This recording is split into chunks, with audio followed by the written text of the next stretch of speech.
Welcome to another episode, guys. Today I'm going to be going through why I bought two turbo FZs.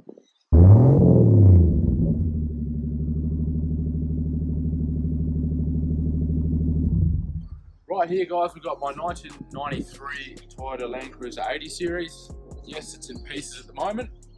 Basically, the story behind this one is I decided to build a car, put a turbo on it, get some big power out of it. After doing more research and trying to work with it, I decided that the auto is just too hard to work with. You got to get a standalone transmission controller, and because it's a 93, which is the pre-95 model, you've got to do some rewiring with the ECU to get the tune right. So it looks alright, it looks pretty tough at the moment. I started doing the intercooler on it, show you under the bonnet.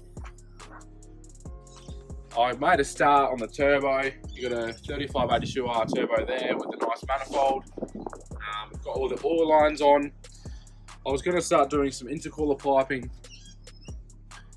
I even wrap coated it in black just because when I bought it, it had a bit of paint fade on it, so I thought make it look nice with the paint.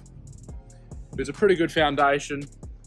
But then on Marketplace, something else popped up. On Marketplace, I couldn't let it go. I found this 1997 40th anniversary Toyota 80 series, and look, for lack of better words, it's in immaculate condition.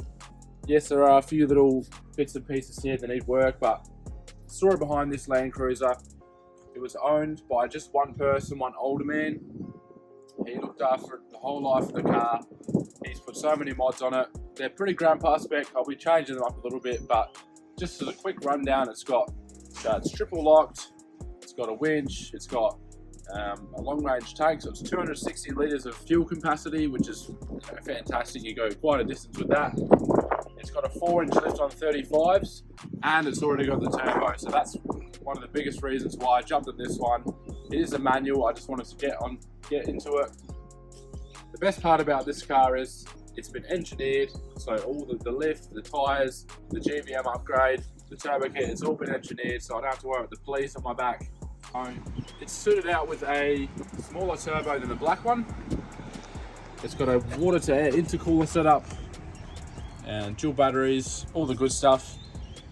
I'm umming and ahhing whether or not I should take the bigger turbo and the intercooler from that one and put on this, but you guys let me know in the comments what you think I should do. So as it sits, this car is only running 5 PSI, which is not that much, but it's enough just to get you up hills, tow a bit easier. The car makes about 150 kilowatts at all 4 wheels, so it's noticeably more powerful than the standard FZ, but I think I will be planning to up the power a little bit more in the future. Like I said before, it's pretty grandpa spec. It's still got the standard rims on it. They are 35-inch tyres, but I will be swapping these out for something a little bit nicer.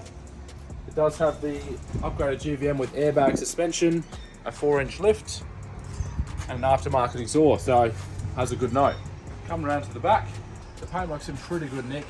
He did do a respray a few years ago, so I think I might leave the Raptor off this one for now and just stick with the colour. It does have a Kmart spare tyre carrier. Now usually these tyre carriers stop at about this angle here, but basically what I've gone ahead and done is, you come over here, I've cut the stop a little bit further out so you get a better angle.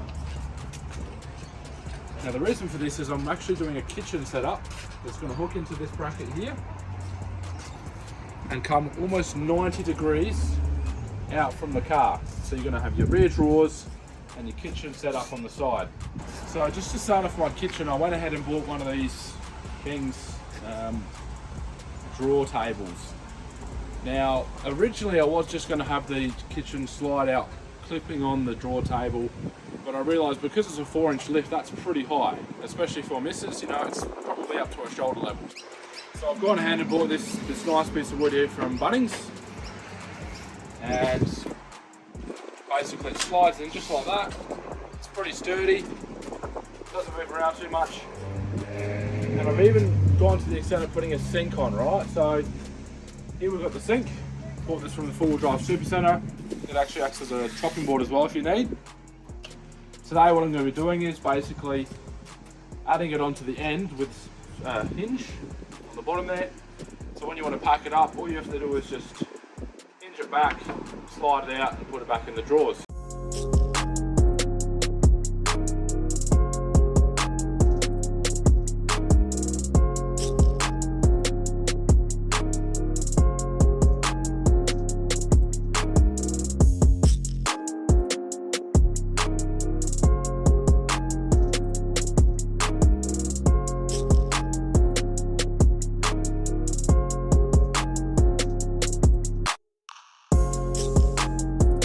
Alrighty guys, so hinge is on and it sits nice and flush, as you can see, pretty level, pretty straight.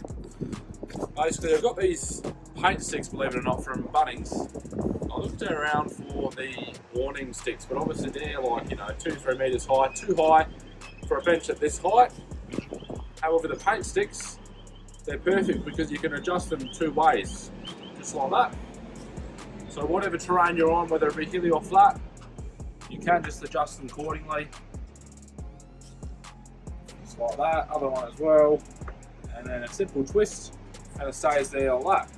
Obviously this isn't finished yet, I've still got to work out either a hole or a thread I'm going to do on the bottom here. But just as an idea, this is sort of what it's going to be like.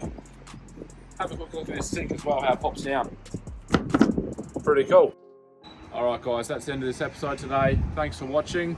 Like and subscribe, it does help me out. Come along for the journey on this car. I'm going to be doing lots of mods to it, lots of fun adventures in it.